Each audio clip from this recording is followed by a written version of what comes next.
Hello and welcome. My name is Plays, and in today's video I'll be going into further detail about my Cantina band Mini-MOC. I hope you all like the cinematic for that. I just like the bridge mock that I probably posted a bit ago before posting this one. I'm recording all of them at the same time. As evidence, it's still over there in the corner. But anyway, I hope you are ready to learn more about this mock. Excuse me. So the story behind this mock, as I adjust something on it, is I went around and asked my different family members what their favorite planet was, and my mother and my father both said Tatooine. And my mother is really big into music and is a somewhat of a musician of herself. So I decided as my first and probably my last Tatooine mock for quite a while, I was gonna do the stage that the Cantina band stands on and plays. So as of right now, the scene I'm basing this off of is episode 4, when you can see the Cantina band when the camera pans to them and you can see them all play their different instruments. Also, another picture that's on Wikipedia that shows a bit more of the band members, and then I took a bunch of screenshots from EA's Battlefront 2 on the Tatooine map, because you can actually go inside of the cantina, and so I just took a bunch of screenshots of this specific area and what the top looks like and what the back looks like and things like that. So right here at the front, you can see here's the stage. It's okay. I did my best to attempt to do some snot work here. The issue though is me using these hinge plates to get this round effect made it so that there's these large gaps in certain spots and then smaller gaps in others. So it's not the greatest way of doing it. I probably, oh, sorry that I got unfocused there for a second. Come on, camera. Should have probably have used some rounded plates instead, but I wanted to use these as well because I was also, a lot of the parts I used for this came from the Cantina set from, I want to say 2014, which was a secondhand set to me that I was given that was given to me by a relative who also gave me that ATTE that we had built on that one stream a long time ago. So this actually has every band member. Oh, come on, camera. This actually shows every single band member that's supposed to be in the scene, even though in the movie you actually only see like 5 or 6. But there's, according to Wikipedia, in both Legends and canon, there's 7 band members, and then their manager, but he's at the bar, so I didn't include him. Over here we got the guy with the drum. This is the guy that has the long pole instrument that also looks like it might be a microphone if you look really close to the picture. This is the guy with the one flute. This is the other guy with that one flute. And this is the guy that has like the Star Wars E, and yes, I said that as an acronym, or as an adjective, I mean, wow. Anyway, this is the guy that has that weird looking like trombone looking thing, or not trumpet, yeah, trombone. And I did my best to try and match it. However, there's a lot of things that I'm missing as far as details are concerned, just because of how small I had to try and make this for it to be minifigure scale. I'll show that off in a little bit. But yeah, you can kind of see it. There's a guy way back in there. I gave him what I'm considering to be maracas because I didn't know what to give him. I guess I could have given him another official Star Wars instrument, but I figured because he's in the back and hard to see, I was just gonna make a joke out of him. And I know it's hard to see, and I'll showcase the interior of this room better in a second, if of course my camera would stay focused. The 7th band member, who's right there, sorry for my giant finger coming in the way. Alright, well, it's a good thing I actually knocked them over, because now I can point in there. Right there is the 7th band member, and in the cinematic you can tell he's actually holding a mini kit, the one based off of Lego Star Wars The Complete Saga. Oh my gosh, camera, please focus. Let me at least zoom in so you can kind of see it. Well, yeah, in a second I'll turn on the flash and we can actually see what's going in there. Moving up top, this is actually outside out above the building, so like technically the 2nd story, because you can actually like get onto some stairs and walk up here. And I did this corner because in the, at least Battlefront 2, right above the stage, where the stage should be, like under the ground and in the building, Up here, there was a few chairs, a tarp or a covering, and that was about it. I only did one chair because I ended up not having enough parts to do another chair, but this is what that chair kind of looks like. I did my best to make it Star Warsy and to make it look as closely as I could and as accurate as I could to those chairs. Same with the table.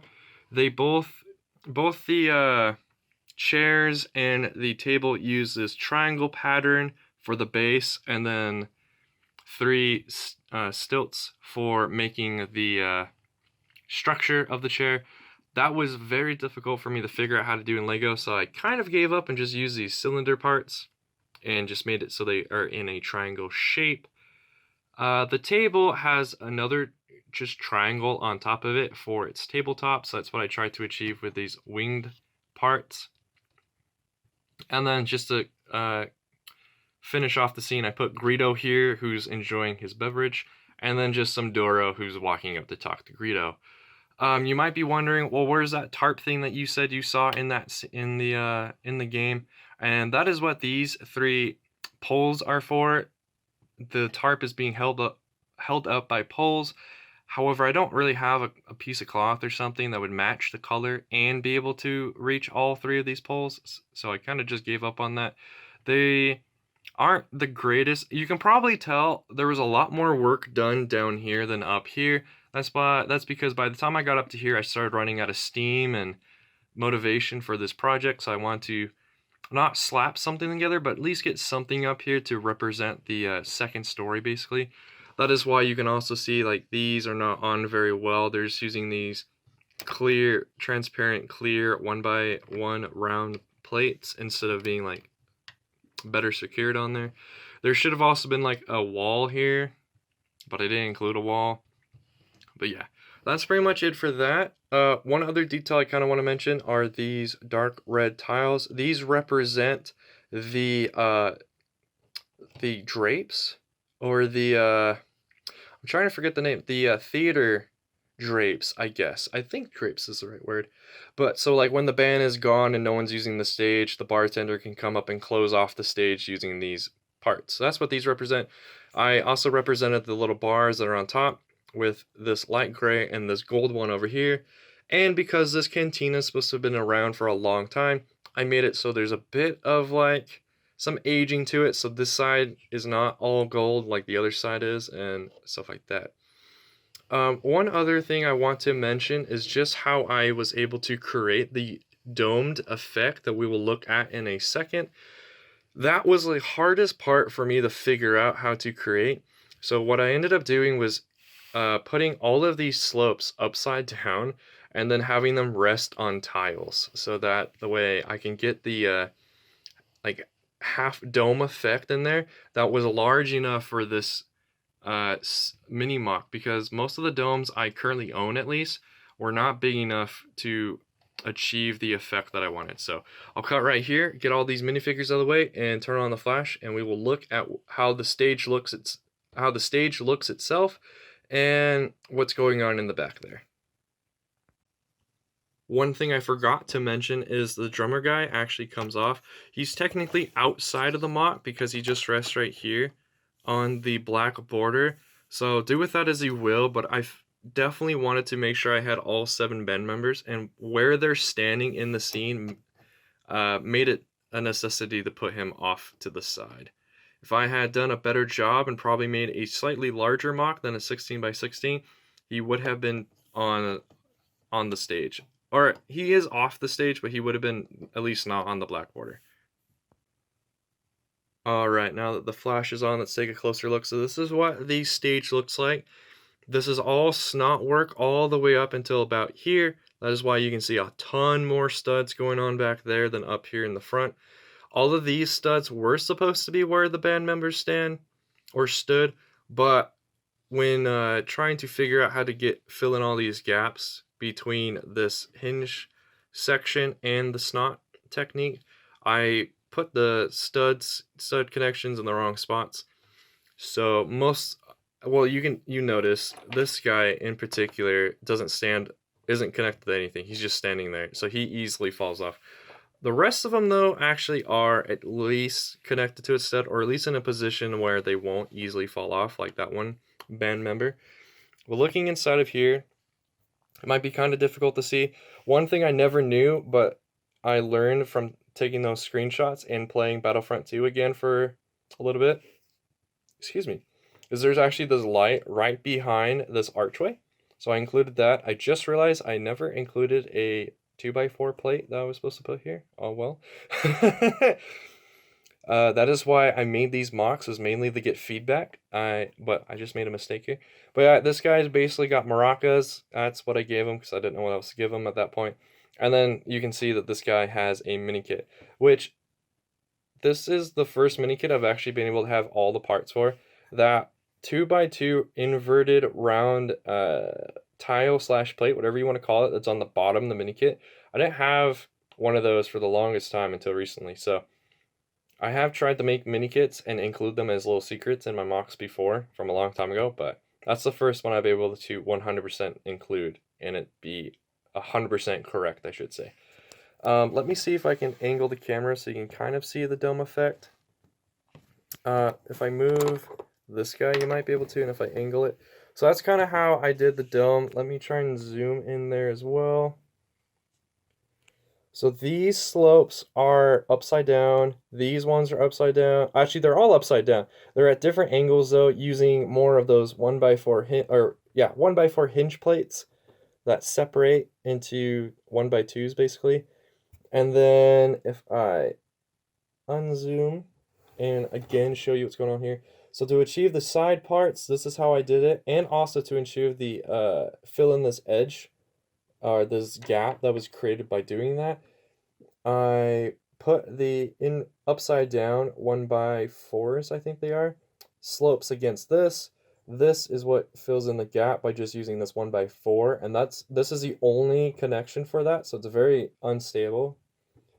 And then in the back here, I ended up just building upside down basically. This 1x6 plate and tile, if it would actually zoom. Apologize for the flash. Give me 1 second, I'll turn that off.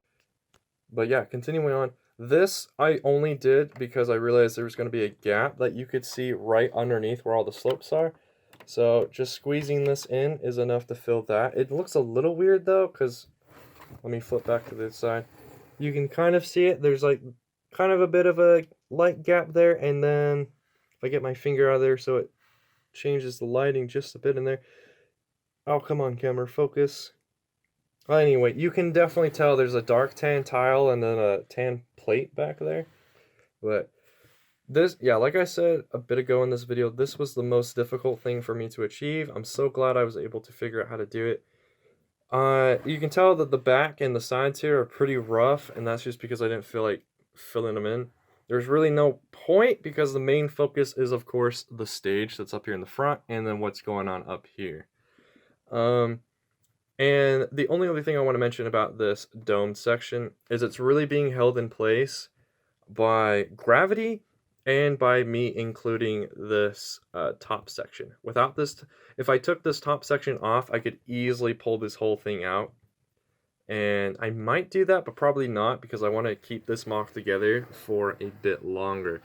But yeah, this has been my Cantina band MOC, specifically focusing on the band. That's why I keep saying that. Let me just put a few figures back up on here for the end of this video. My name is MacLeod Plays. Remember, every clone has its roots in the original. I appreciate all of the feedback I had gotten for both the bridge MOC that is still just chilling over there, and this Cantina band MOC from all of the different LEGO Discords I'm a part of, specifically the SW Bricks and Figs, the Micah Nike Productions one, and the Nico Bricks.